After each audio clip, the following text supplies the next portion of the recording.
Good morning, peace and love. Good afternoon to others. Your boy Zoe with another episode of Conversation with Zoe. This is episode 13 called Breaking the Cycle, where I want to talk about generational pains and struggles and being conscious enough to see better for yourself. But if you want better, you have to do better. You know, a lot of these generational issues that we want to break the cycle aren't all of our faults. You know, it's things that we've been burdened with. You know, our grandma who suffered things and went through things, passed it on to our mother or our father.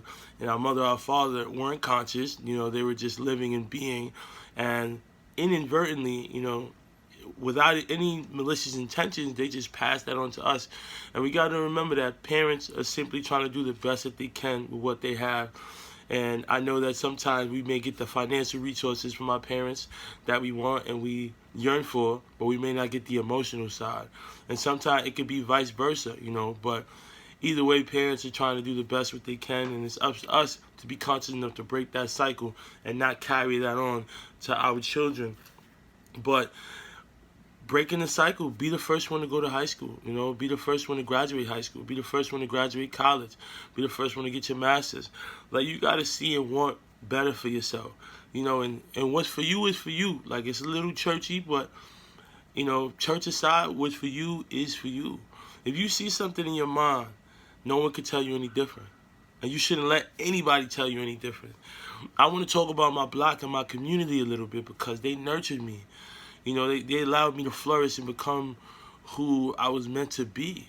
I could talk about my surrounding neighborhoods, and none of them have as many college graduates as my block has. We broke that cycle. We weren't going to be the average neighborhood, the average block, to have everybody, be kingpins and sell drugs and not become nothing to themselves. But I could say Lawrence, Nico, all of us, Mark, recent graduate, we all graduated college. We got a couple young bulls in college now. We just see and want better for ourselves, and we got to stand up. If we're not going to stand up, then who is?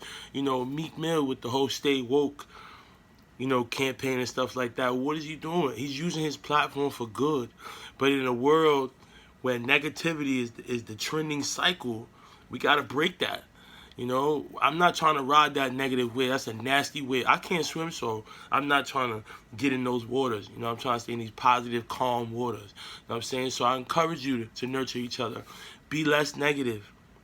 Be more positive. Be less hateful. And be more loving.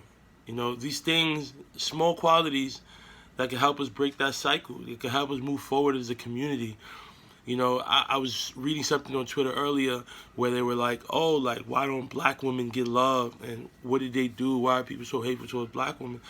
I just think that this colorism is nasty, where people with social media, we're able to deem, like, what's beautiful and what isn't, or what's acceptable and what isn't. But instead of loving one another for who we are and just accepting another for who we are, what we believe in, but everything creates separation between us. And if you're not conscious enough, so most of the world isn't conscious enough to see these kind of things where almost everything creates a division between us. It separates us. Now we let color.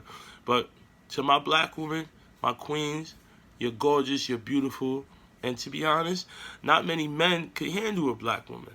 You know what I'm saying? Because men want to be superior to women, and they want a woman who's inferior. Nothing, not going against any other race or trying to make this like this is better than that. But nonetheless, to black women, you are the root of all beauty.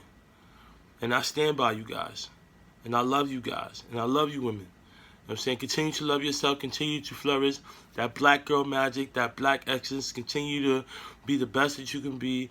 And I stand by you guys. 100%. Peace and love to the world. Break the cycle. Don't ride these nasty, nasty, ugly trends, and be better. And nurture each other. And build each other. Encourage each other. Love each other. But most importantly, love yourself. And when you can be conscious enough to learn to do that, all those other things fall into place. Peace and love. Take care.